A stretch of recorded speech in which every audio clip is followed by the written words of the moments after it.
Hello, and again, welcome to Bit Depth. I'm Santiago Ramones. Next to me is Mac Siegel.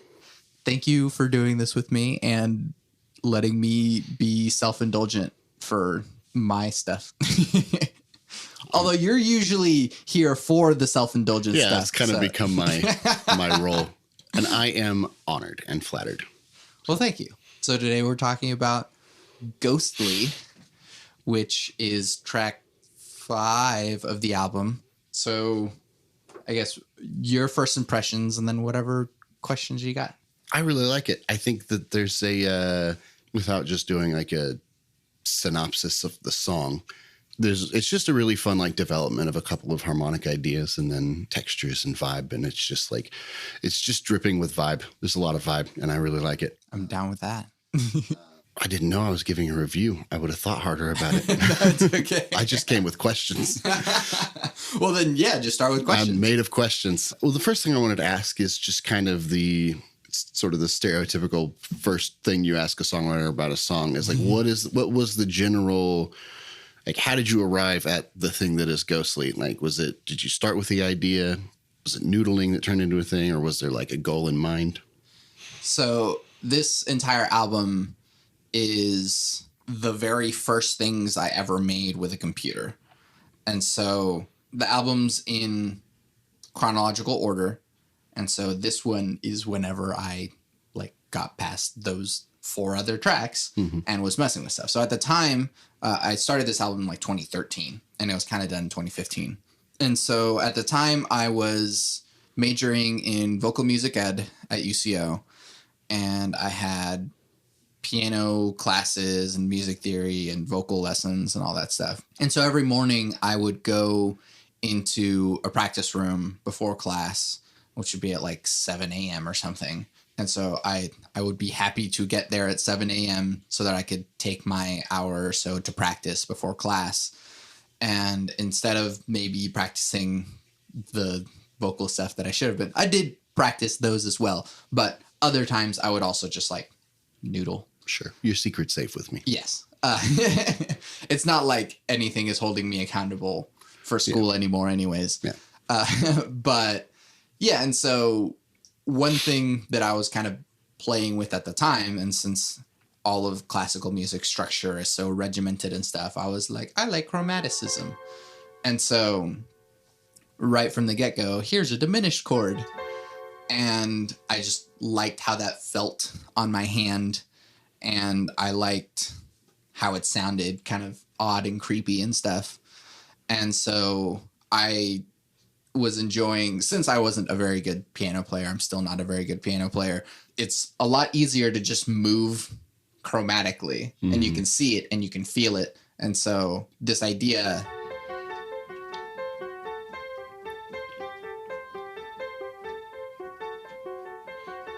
would kind of grow out of that from the noodling and just kind of playing with this chromatic movement, playing with these weird sounding chords that weren't even really chords. I didn't think of them as chords. It was just a series of notes that sounded interesting together. And so I would just kind of move around with that.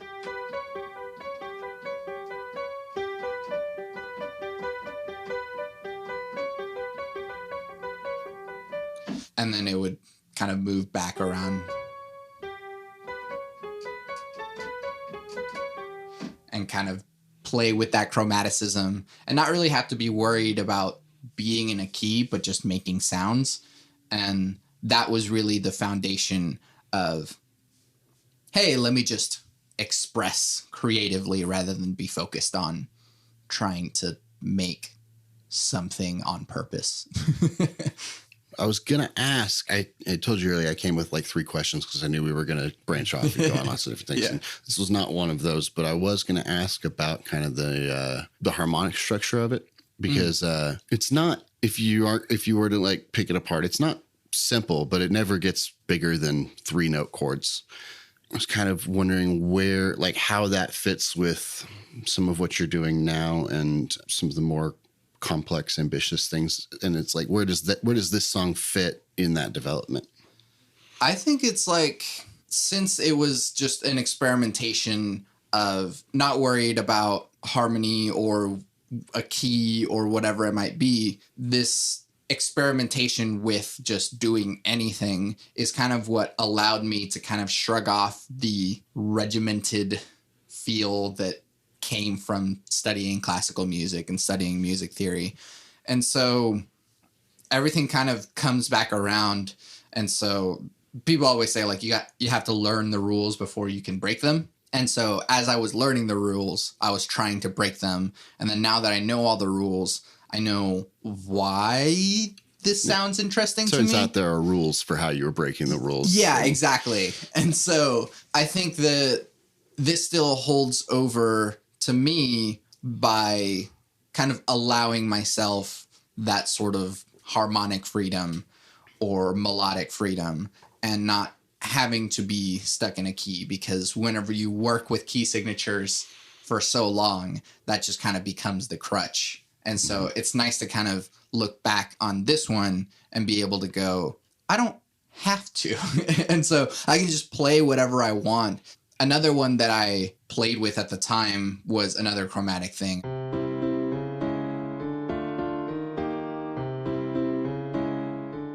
And I was just kind of moving chromatically around because I didn't know how to play piano very well. Mm-hmm. And so that kind of, I use this term a lot to describe this album, but like naive intuition that I was creating, not knowing necessarily what I was doing, but I was feeling where I wanted to go.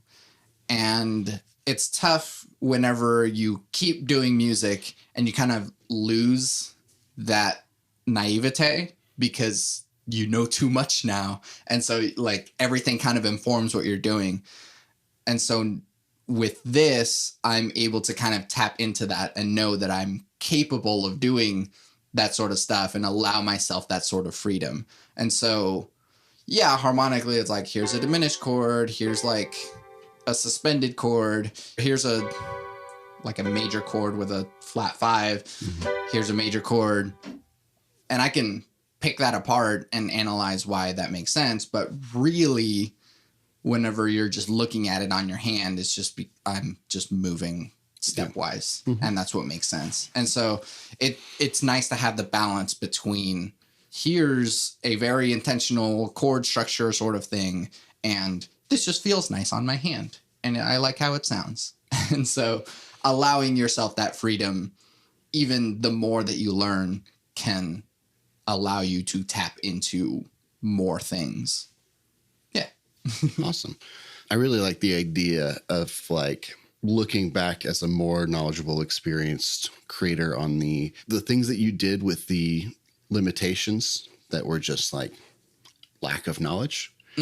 I was really curious about, because this was all done on a light version of Ableton, correct? Yeah. And I was really curious how you feel like those limitations affected the track and maybe the project as a whole. And if there's anything that Santiago at the time wishes he could have done with this track. Maybe looking back, you're proud of it and you're glad that it is what it is now. But is there anything that you wish you could have done that you were bumping up against limitations for? It's a funny thing because pretty much all of the tracks on this album, except for maybe the last one, which is Space, which is actually at that point I had developed as much as I could because the album is in chronological order. Every other track, I never bumped up against the limits. Okay. I was just trying stuff and I was like, cool, this is good. Doesn't need any more. And so it's kind of in retrospect, it's actually kind of a freeing thing too, because it feels like whenever you take the limits off, you feel like you have to do more with it. And so it's like, oh no, it needs more something else. I need another track to do this thing and another track to do this thing. Yeah. And I still have 986 empty tracks I can use. Exactly. And but you don't. Like this song only has 1, 2, 3, really 4 tracks. Yeah. And that's all it really needs to be. The piano does what it needs to. There's chords, there's drums, and there's like a synthy creepy thing. And that's it. And at the time, I didn't feel like it needed any more. I just finished it and was like, yep, that's the track. And maybe with my bias and full freedom, maybe I would do something more with it, but it doesn't actually need anything else. Mm-hmm. That's the track. And so I never really hit the limits of it because I was satisfied with what I made. And that's something that more grown up Santiago needs to learn sometimes too. And I'm sure lots of other creators too. But it's like, you can just make something and it doesn't have to be incredibly complex. It doesn't have to be incredibly full of content or whatever that might be. It can just be a simple thing. And that's the song. I remember Dr. Pants, David, had talked about a song that his wife had done.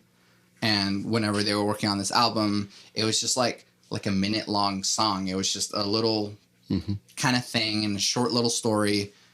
And they like took it to this person and were like, can we do more with this? And they're like, no, that's the song. And sometimes that is just the song. Yeah. And that's it. So cool. Let it be that. And that's the nice part to know about it. Yeah.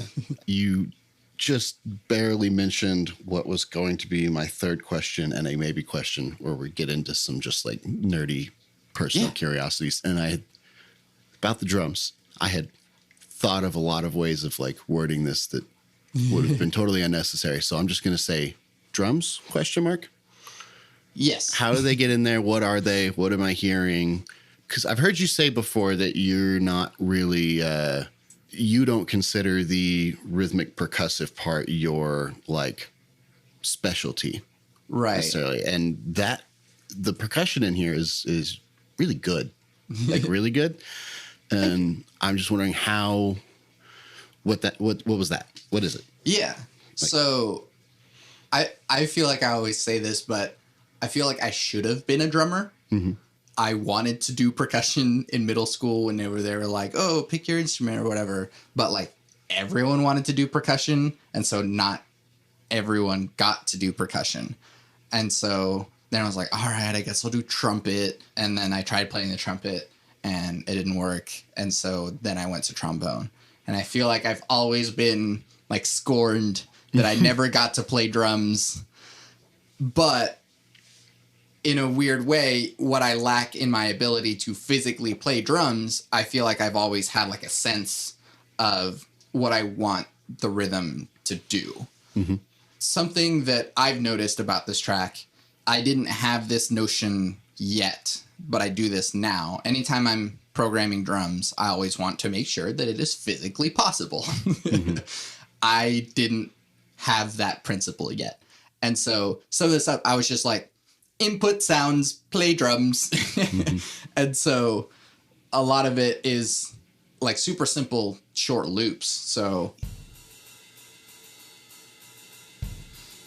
simple. Mm-hmm. Still simple, a little bit more growth.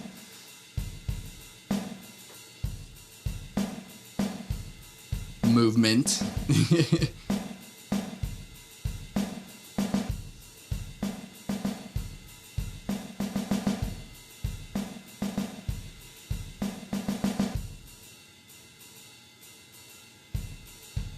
Kind of like allowing more space in that one.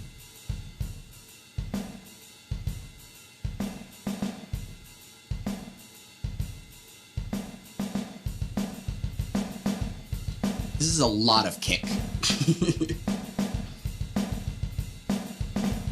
I just love this one so much specifically. It's so good.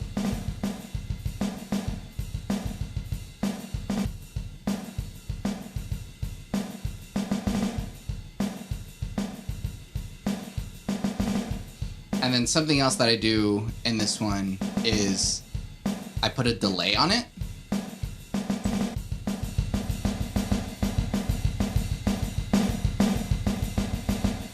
And that just like, it doubles everything and it just makes it so much more frantic. Yeah.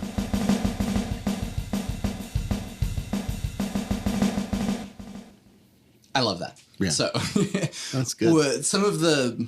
So what I'm saying about like being physically possible, there's always a pattern going on in the ride, but there might be some stuff happening in the snare that's like a little quick to do at that volume without reaching for your other hand. Yeah. Which, I mean, I guess if you like work on it, you can do it with one hand and it's fine. But then once the delay comes in, that it's definitely physically impossible. Yeah. Like no one can actually make all that sound. But there's a big like Stuart Copeland vibe in there once you kick the delay. It's really awesome. But it's really just 3 drums, kick, snare, ride. And again, kind of what I was saying about the limitations or lack of limitations, I never hit the walls of the limits because you can still do so much with so little. And so each time, like, I wanted there to be growth, or whenever the feeling kind of goes back to an initial thing, like the drums came back down and there was a little bit less. But then once it like really kicks into high gear, like there's a lot more. And so with the drums, it's just like, I don't know, the stuff gets really complex, especially in the ride.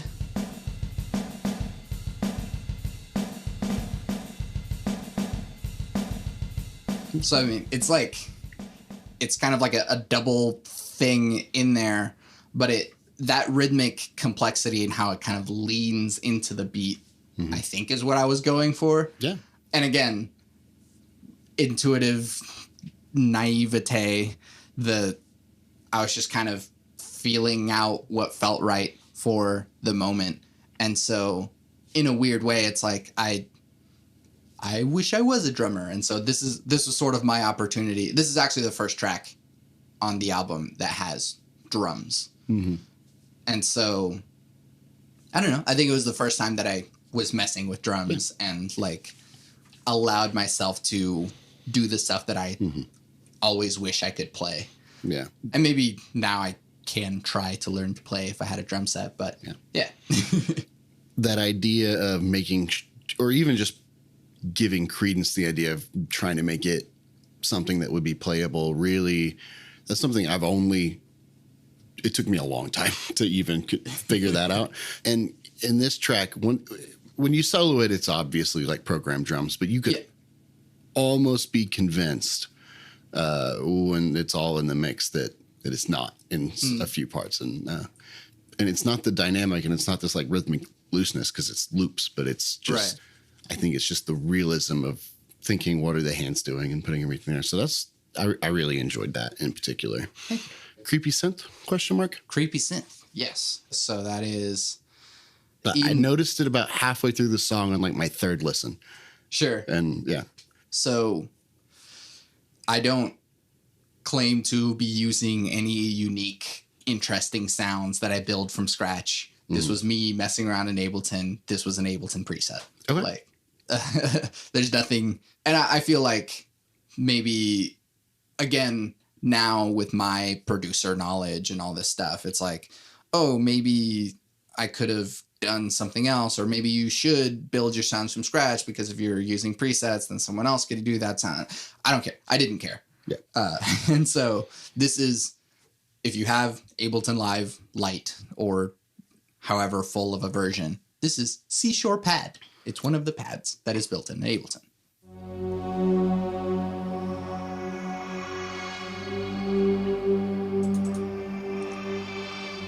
If you actually like look at the piano roll, it's just 2 notes an octave away. And so it's actually just like, but it has a lot of sound, and I like the little ooh that like appears up there. Yeah. I had assumed that it was, there was like a sort of a mellow pad and then a separate thing that was just like this like white noise sweep over the top, but it's just the preset. That totally works though. Yep. And it suits the song really, really well. So even with presets, like the selection is still a creative choice, you know, like you still get credit. You know? Right. Yeah. And I don't know, like it's not like I just clicked on that one and was like, yep, this is the sound. I went around and tried to find some stuff and was like, ooh, I like that. Yeah, let's work with it. And that's another part of it is finding a sound and not necessarily like settling for it, but just like knowing its place in the song. Mm-hmm. And so once I landed on this, I was like, ooh, I like what this is doing. This is what it's going to do. So, I mean, even later when it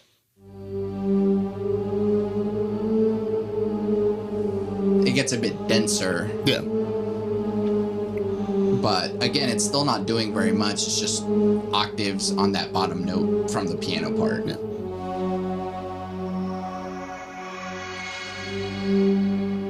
And a nice thing about how that synth works is that if you hold the note longer, those like higher things start coming in. And so it kind of adds that creepiness. I feel like that creepy synth is kind of what makes the song sound the way it does. Yes, it is the piano. It's mostly piano, but that just kind of pushes it over the edge to be just like that much more spacey and vibey, like you said. That's where the Mission Impossible X Blade Runner vibe comes from.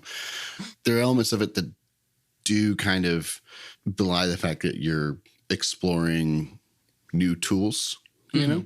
Because like in the case of that synth, there's an element of maybe there needs to be a pad here.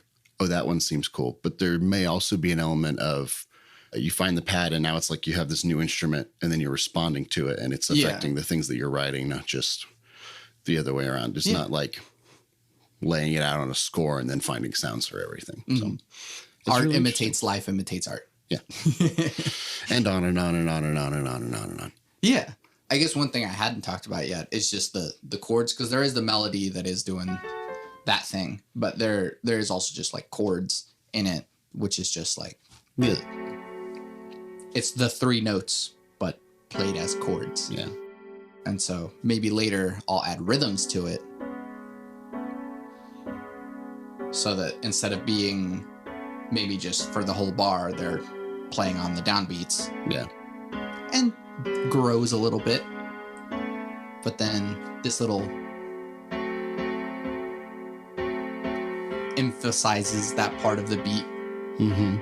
Subtle, but it like does a lot and creates a lot of space. So yeah, once again, kind of nailing in this idea of like, you don't have to have a whole bunch of tracks or a whole lot of anything to really do a whole lot. You can really do a lot with just a few things. And this is before you were studying composition in any real capacity. Yeah.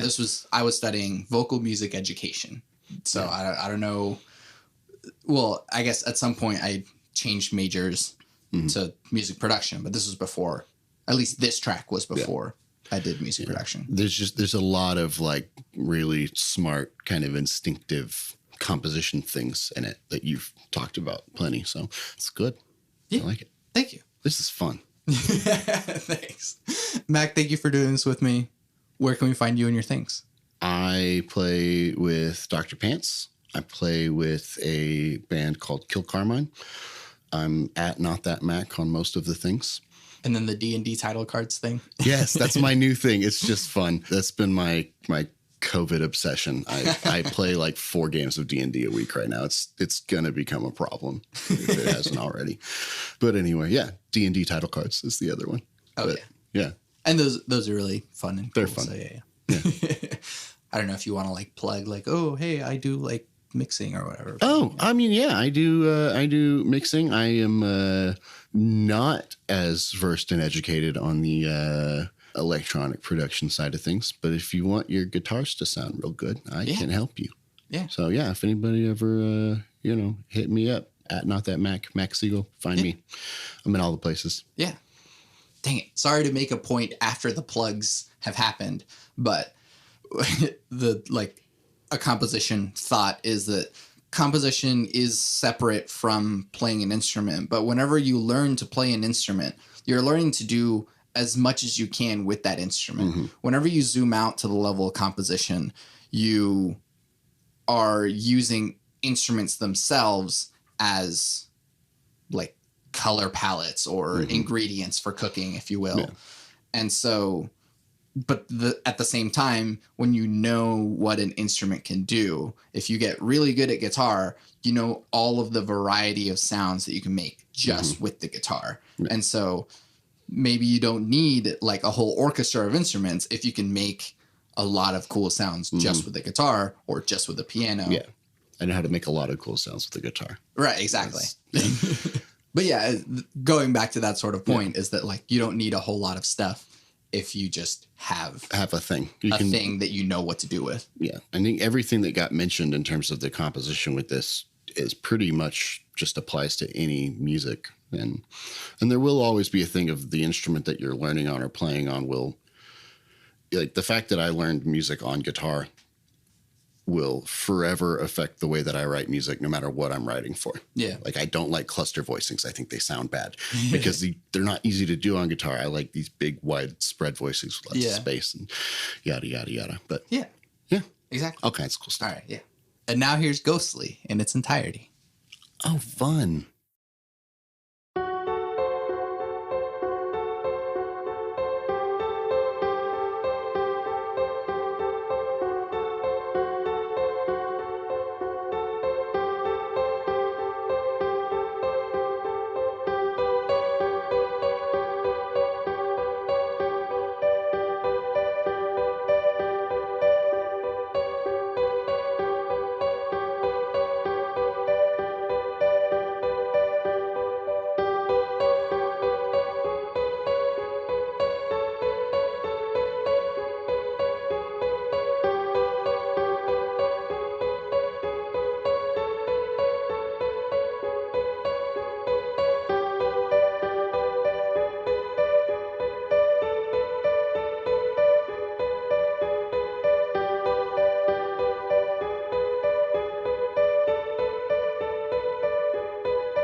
You can find everything that I do on my website, santiagoramones.com. I make music. Bloom will be available on August 8th, streaming everywhere. Put it on in the background, put it on your workout playlist, show it to your friends so you can all enjoy it together. You can also buy the thing and get bonus content to get a bit deep into the emotions you can feel with it. I also make music with Power Cycle, an experimental electronic trio. Our first completely improvised album, Too Many Damn Cables, is streaming everywhere. More to come from Power Cycle in the future. To support this podcast, leave reviews, comments, tell your friends about it, and buy my music, because by supporting me, you're supporting the podcast. I always end the podcast with my 3 things. They shape my life philosophy. Those 3 things are: love never fails, it's going to be okay, I might be wrong.